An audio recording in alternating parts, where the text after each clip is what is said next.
Morning. How everybody doing? Everybody have a good weekend?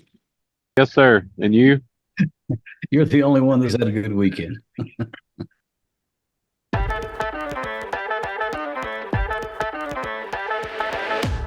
All right. Well, let's hear some people's wins. Did anybody have any good wins this weekend or last week?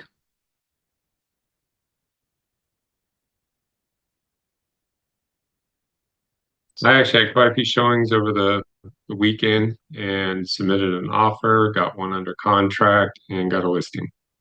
That's pretty good win for the week last week. I knew saw Amanda yesterday and she said you're driving all over the place showing house. Yeah, I ended up in Centerville. That was nice. That's the offer we put in though, so that was pretty neat. uh, good.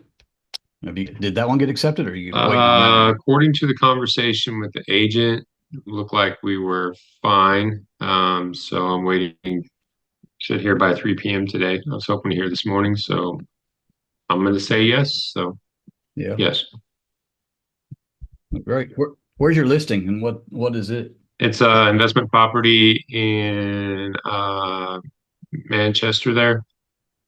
So 3 bedroom, 2 bath.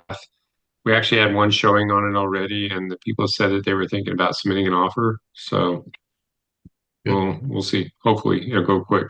And then I got them under contract on the property they're buying. So I got to submit all my paperwork today. So Anybody else?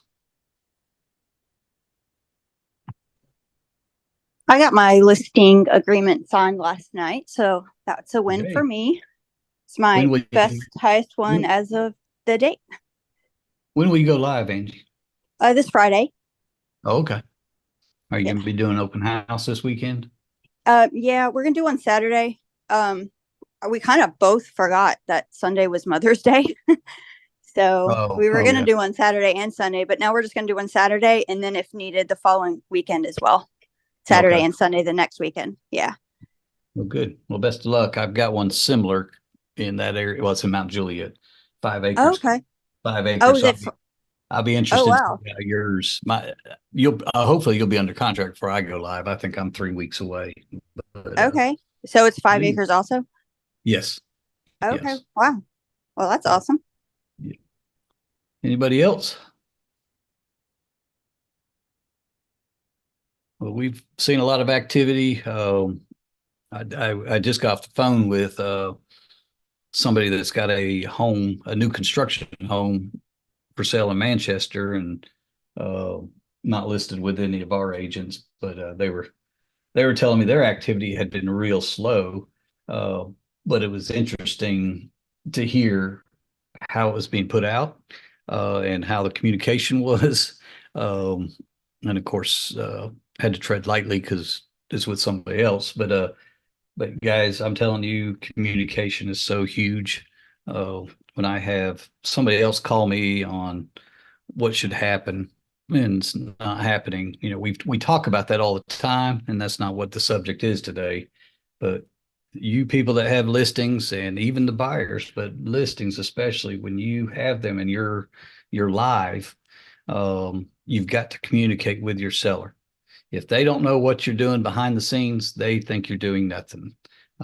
This person actually believes the agent just put a sign in the yard and put it on the MLS. I have no way of knowing if that's all they have done, but that's what this consumer, the seller, thinks, um, because they've had zero. He has had to call him and say, "Hey, how many showings have we had? How many people have called about it? What, the two showings we've had, what's the feedback?" He's not getting any of that on his own. Uh, so please, please, please communicate with your sellers.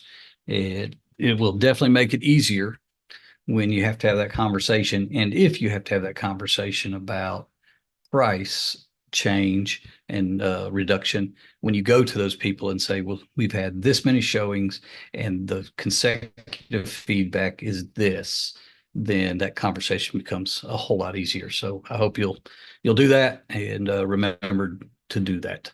So all right, anybody else before I get going? All right. All right. So we've been talking about the 203K.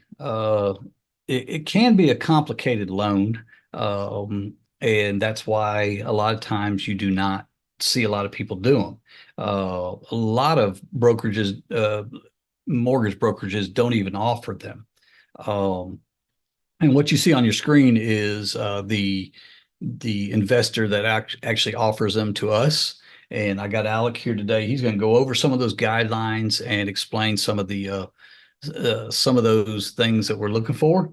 I've actually talked to one agent or one LO at iServe who's going through one right now. So I want to learn as much as we can. I will tell you all the negative stuff that we hear about these things is more on the standard. So remember, there's two different types of 203Ks. We have the standard and we have the limited. The limited is up to $35,000. Okay, those are a whole lot easier, and we'll kind of go over that as we go through this today. But those are a whole lot easier to do, and 35,000 obviously would buy or would do a lot of renovation to a home. But when we look at the standard, then you're hiring what we call HUD consultants, and HUD consultant is through this with, so you're having to not only get a appraisal before it, you have a HUD consultant that is looking over all the paperwork, all the contractors, and then you have to find a 203K certified contractor. Okay, and the limited, all that's optional. So you have to have a licensed contractor, but you don't have to have all these certified 203K people to do it. So I'm going to turn this over to Alec. He's going to go over some of the qualifications. I want you to remember a lot of this will never happen. And in other words, this is a conversation starter. This is a conversation that, because over my career, I get calls all the time, first time home buyers, and in their mind, they want to buy a home to rehab. And we know with regular FHA financing and a lot of conventional financing that there's a lot of safety and even health issues, and those will not go through. So just knowing about this product can help that conversation along and explain it to them. I just want to have this as something in your toolbox to use if you need it. So here's Alec. I'm going to turn the camera to him, and he can kind of go over these qualifications guidelines. Hey guys, yeah, I mean it's basically just like your standard FHA. Just the back end stuff as far as the repairs and everything go. That's really the only thing that's different on y'all's end, or on anybody's end really. Really, there's just a couple additional guidelines or parameters they have to meet as far as qualifying. So with a standard FHA, 580 is like the minimum down payment credit score if they're putting the minimum down payment of 3.5% down. If they can put 10% down, which is kind of rare with FHA, but we go down like 550 or even 500 with some investors. But with this program, they need 620 credit, and then the max DTI, as you can see on there with the conforming loan limit, is 55%. With regular FHA, they can actually get up to 56.99%. But now we're kind of getting in the weeds. But the conforming loan limit is for 2024 is $766,550. And then that's just in a standard area. In a high cost area, it's 1.149 mil. And then in low cost areas, so like super duper rural areas, it's going to be 498,000 and change, 498,257 to be exact. So you might actually see that a little bit more, this program kind of being feasible in those lower cost areas. And I would expect, you really wouldn't run into this for loans that exceed those loan limits, quite honestly. But yeah, I mean, otherwise it's just a standard FHA loan as long as they can clear those two hurdles. And then really you're just getting into the details of how much that proposed repair is going to cost. And like Rick said, with the limited one, it's a lot easier, fewer hoops to jump through. It's just really just getting bids out there for contractor to make certain fixes. I mean, it may be like a foundation issue, which would cause it to not be able to go FHA or really any standard loan program with if serious foundation issues. So up to $35,000 in repairs with some escrow holdbacks in there. And really that's like the limit you'll set at. So if you're exceeding that, then you get into that standard one. It's going to require that HUD supervisor, so to speak, that's going to oversee that entire process. Does everybody understand what DTI conforming and all that? Do you all understand that terminology? Do you want us to explain it? Is somebody on here that wants us to explain it? Yeah, I'd like that. Okay. So DTI, obviously debt to income ratio, that is going to be your back end ratio, which means their gross monthly income divided by or divided by, well, What their debt is. their debts that report to credit, and then their expected new mortgage payment divided by their gross monthly income cannot exceed that 55% right there on the conforming ones. And then there's also a front end ratio, which is just the mortgage payment divided by the gross monthly income. Okay. And that's always with FHA is going to be 46.99%. A lot of these DTIs with every, you got to remember when they come in and fill out a credit app or a loan app, they are putting down the debts and you know they're not backed up yet. So a lot of times what we see, and maybe not a lot of times, but you do see it where these people put down, they didn't put all their debts down. They may forget a little student loan that may happen to be out there, and it ends up changing what they're qualified for. So, you know, encourage these people if they're doing it to make sure they put all that down because it will be found out. Yeah, I mean, when we pull credit, it's there. So yeah. Whatever's reporting to credit. So, all right, let's go on the next slide. If I can. So here's the two different amounts. The standard is the one over 35,000. And you have to have at least a basic of 5,000, which if you had just had a minimum of that, I don't know why you wouldn't do the limited. Actually, this is actually switched around. I noticed that last night. So standard should be at the bottom, and then limited should be up top. So with the limited, you have a minimum of 5,000 in repairs you have to do. And then, but what happens is on the limited, there's $35,000 max, but they will hold back. As you can see in this equation here, shows 30,900 available for repairs.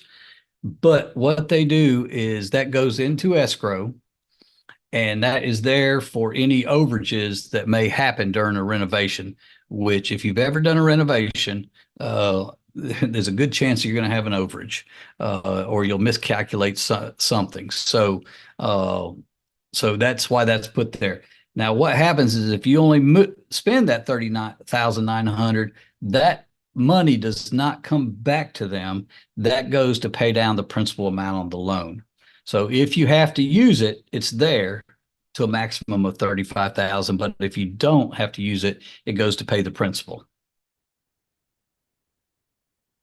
So here's just some repairs that can be done. There's roofings in here. I mean, even tree work that could be a safety issue.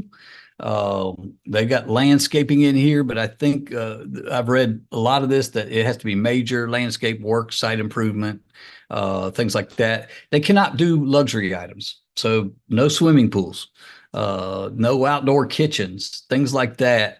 That would be considered luxury items. But let's think about those homes that are going to get flagged for a roof or get flagged for bad windows or flooring, things like that. This to me is what we could use this for. And believe it or not, there may be something here if you are at a listing appointment and you know the condition of the home is only going to get them this amount of money, but if they have zero money to remodel that kitchen and get a new roof or a new HVAC, this can actually be refinanced. If they got an FHA mortgage, they can refinance to a 203K to get the money to get those repairs. And then when you sell the home, you are going to, as long as you've run the numbers and their ARV, their after renovation value is more, this may be something there that they could use if they don't have the money. So let's go over some occupancy and timing.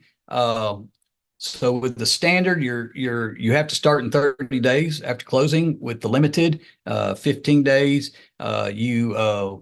If there is a safety issue, they cannot be living in the home. So if you got to turn the water off, electricity off, anything like that, then they will have them no heat source. So think of those things FHA requires that would allow to go FHA financing. If those things are missing or have to be shut off, they cannot live in there. I will just tell you, although we're not talking about the standard right now, that standard one, they actually have it where you can use a portion of that money for them to rent a house while they are displaced with their new home. So you want to talk about that? Yeah, so property eligibility, as you see here, I mean, just your standard stuff. The thing I would look on here is the FHA approved condos. I don't know how many of you guys have ever like run into the FHA and condo issues. Very tough to do an FHA loan with a condo because they have an approved condominium list and they just never update this thing. And it can be a real slog to like get them to add new developments, new condominium developments onto that list. So that's why I always tell people, when you have an FHA buyer, you really want to pay attention to whether or not this thing is legitimately a condo or if it's a townhome. Townhome, you're fine. That's just an attached. But a condo, it's got to be on that list. And then obviously 2 to 4 units, anything over 4 units. Honestly, that should say 1 to 4 units, but anything over 4 units is usually going to be classified commercial property. So that's a no-go. And then owner occupied, obviously, they need to be living in this house at the completion of this. It's not for investors or anything like that. And then the manufactured homes here, non-structural improvements, that's the key thing to see right there, because anything structural with a manufactured home really calls into play whether or not this thing is going to actually be able to be financed at all. That's always the big thing with manufactureds. Up to a maximum, as you see there, 50,000, capped at 55% of the completed appraised value. So I mean, it's probably pretty rare you would run into these numbers, but here they are. So, any questions? Okay, so that kind of turns back around. It kind of gives you an overview of the eligibility. I will tell you, if you have that first-time home buyer that is talking, and it always seems like a first-time home buyer for some reason in my experience, that is wanting to buy that foreclosure, wanting to buy that rehab home, and I think it's because of price. But they don't have any money to put into it. It's that type of thing. They want to live in it and do a little at a time. So that's one thing you got to remember is this is not a DIY type of loan. You will have to have a licensed contractor. That licensed contractor will have to fill out a form that shows his plan. There's actually 3 forms to fill out. One is about from the borrower, one is from the lender, and one is from the contractor. And those forms are included with every time you do these mortgages. And basically the contractor is going to have to show, one, he's licensed, he's insured, and then the plan of action on his bid sheet on what he is actually doing to the property. And then the other thing you'll have to do is make sure that contractor is okay. On the limited, they disperse 50% at closing to that contractor, and then the rest when the job is completed and the appraiser has gone back out there and the home has passed the appraisal on the backside. For those, so it cannot go to investors. However, if your investor, first-time home buyer or home buyer is buying a 2 to 4 unit property, they can live in one and then rent out the other. So that is permissible. So that is a type of investment, as long as they're owner occupied, at least one of those units, they could use this product. I have actually, I didn't use this product, but I actually have bought in a duplex before and rehabbed the whole duplex. So there are duplexes out there that need rehab. So as long as your buyer is interested in living in one side, renting out the other, or renting out the other 3 units, this is a product that possibly could be used. So, and that's going to be like going along with standard FHA as well. That's if you're going to buy a 2 to 4 unit with FHA, you have to own or occupy one of those. Yeah. Is conventional the same way? Or yeah, well, they can have a second home. Yeah, so it just depends. That would depend. That would be a pricing issue, whether you're I'm gonna price it as an investment property or as an owner occupied or as primary residence. Mm-hmm. So again, the highlights, the great thing is that here we got a renovation loan with 3.5% down. Is it going to be a little more expensive? Yes. They are going to have a couple of appraisals. They're going to have initial appraisal, and then and that appraiser is going to charge a little more because he's going to get the after renovation value appraisal. You're going to have to meet some contractors, so there is a little bit of work on your side. You're going to have to identify contractors that are willing to get paid through this system. So those are the things you've got that will take a little more work. But what I love about it is when you get those calls, you know enough about it. Now, again, I would not state anything as fact. I would get these people to the lender that's doing the 203K to get the nitty gritty. But I want you to understand that it's there, it's available, and it can create conversations. And every time I've ever had somebody like this, generally they've ended up going with just a regular FHA mortgage and bought a house that qualified for normal FHA. So I have personally never gone through a 203K. We have started the process on a couple of people, but they ended up buying just through regular FHA. So, but it did help with the conversation. I mean, it did. Hey, we want to do this. We want to rehab. So I had the chance to explain to them that if it's going to be an FHA loan, they would have to use this product, and because the others would have to meet certain safety and health guidelines. And so depending on the work that had to be done, whether it could go 203K or if it could go just regular FHA. So any questions or any comments? Okay. Well, I hope this has helped. Guys, I want to remind you on Thursday, I don't know how many of you have read the book Go Giver, but Matt and Dr. Ben on Thursday, of course, you get a text about that every week. They're going to be actually interviewing the author. I've read it. I read it probably 2 or 3 years ago, and it's an excellent book. So I would recommend reading it, 1, but 2, he's going to be on there. And I think, just knowing, knowing the more I'm not even talking monetarily, I'm talking helping other people, agents, and things like just through our kind acts and being of service, really, really can elevate your business. So not only by helping them, which is the right thing to do, but also those people refer you. And we talk about that a lot. So I really highly recommend being on there Thursday for Matt and Dr. Ben. And you'll get a link for that this week sometime. So, all right. Well, guys, let me know if I can help in any way. Give me a call, and hope you all get some wins this week. And I'll look forward to hearing them on Monday next week. So have a good week. All right. Have a good week, Bye, guys. guys. Have a good week, everyone.